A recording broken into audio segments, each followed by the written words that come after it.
Start.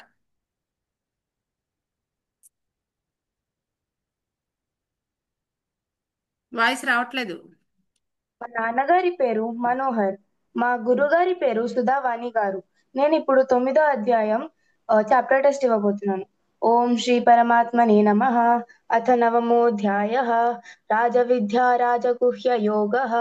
Shri భగవానువాచ ఇదం తు తే గుహ్యతమం ప్రవక్ష్యామ్యనసూయవే జ్ఞానం విజ్ఞానసహితం యజ్ఞాత్వా మోక్షసే శుభాత్ రాజవిద్యా రాజగుహ్యం పవిత్రమిదముత్తమం प्रत्यक्षावगमं धर्म्यं सुसुखं कर्तुमव्ययम् अश्रद्धदानाः पुरुषाः धर्मस्यास्य परन्तप अप्राप्य मां निवर्तन्ते मृत्युसंसारवर्त्मनि मया ततमिदं सर्वं जगदव्यक्तमूर्तिना मत्स्थानि सर्वभूतानि न चाहं तेष्वस्थितः न च मत्स्थानि भूतानि पश्य मे योगमैश्वरम् भूतभृन्न च भूतस्थः ममात्मा भूतभावनः यथाकाशस्थितो नित्यं वायुः सर्वत्र गो महान् तथा सर्वाणि भूतानि मत्स्थानीत्युपधारय सर्वभूतानि कौन्तेय प्रकृतिं यान्ति मामिकां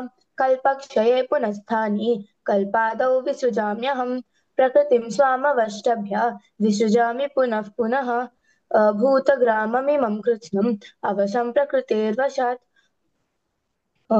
न च मां तानि कर्माणि निबध्नन्ति धनञ्जय उदासीनवदासीनं सक्तं तेषु कर्मसु मयाध्यक्षेण प्रकृतिः सूयते सचराचरं हेतुनानेन कौन्तेय जगद्विपरिवर्तते अवजानन्ति मां मूढाः मानुषीं तनुमाश्रितां परं भावमजानन्तः मम भूतमहेश्वरम् मोघाशामोघकर्माणः भोगज्ञानाविचेतसः राक्षसीमासुरीं चैव प्रकृतिं मोहिनीं श्रिताः महात्मनस्तु महात्मनस्तु मां पार्थ दैवीं प्रकृतिमाश्रिताः भजन्त्यनन्यमनसः ज्ञात्वा भूतादिमव्ययम्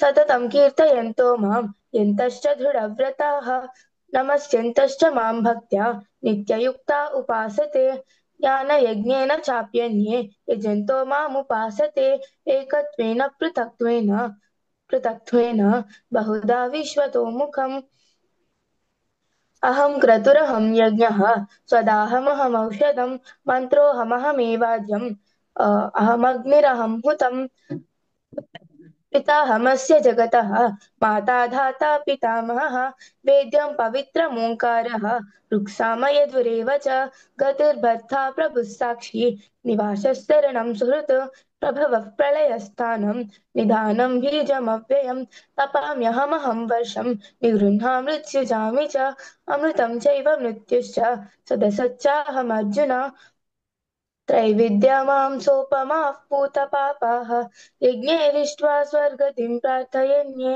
ते पुण्यमासाद्य सुरेन्द्रलोकम् अश्नन्ति दिव्यान् दिवि देव भोगान् ते तं भुक्त्वा स्वर्गलोकं विशालम् क्षीणे पुण्ये मर्त्यलोकं विशन्ति एवं त्रयी धर्ममनुप्रपन्नाः गतागतं कामकामा लभन्ते अनन्यश्चिन्तयन्तो मां అనన్య. ये जनाः पर्युपासते अनन्याश्चिन्तयन्तो मां ये जनाः पर्युपासते तेषां नित्याभियुक्तानां योगक्षेमं वहाम्यहम्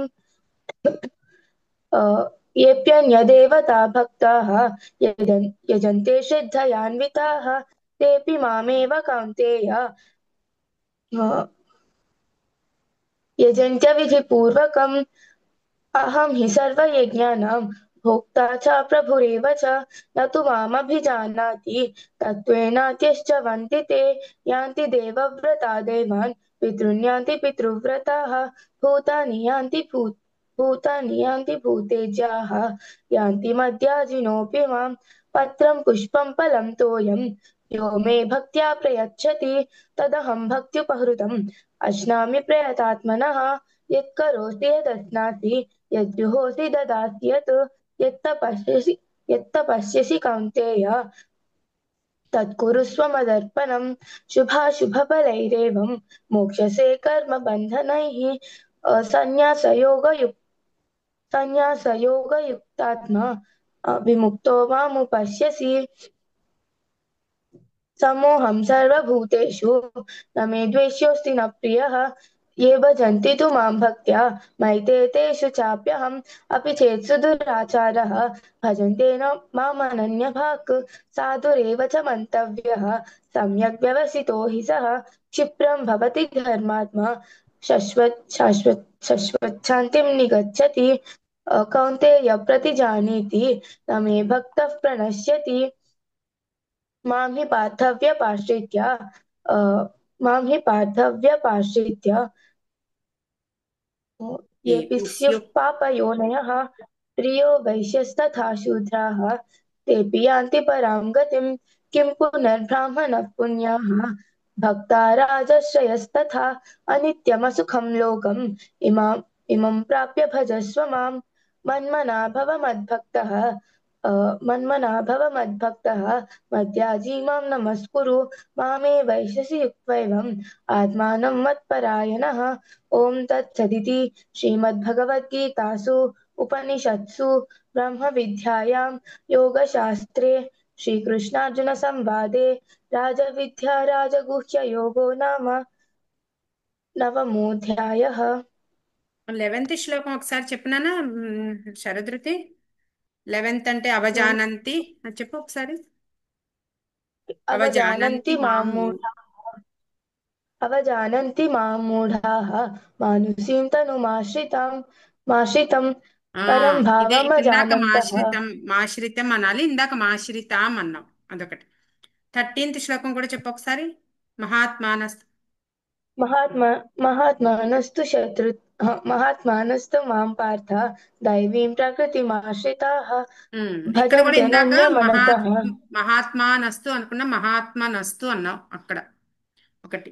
14th లో కూడా ఇదేంటంటే అభి 14th కాదు, నా అభిజానంతి, నాతి అన్నావు, అభిజానంతి అది, అదొకటి. అదొకటి అంత, మిగిలినంతా బాగుంది నాన్న, బాగానే చెప్పావు.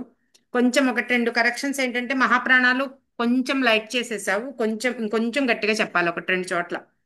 ఎక్కడున్నా సరే అక్కడ మహాప్రాణం ఓకే అనేది వదలకూడదు, గట్టిగా చెప్పాలి. ఓకే. ఆల్ ది బెస్ట్ నాన్న, బాగుంది. Okay ma'am.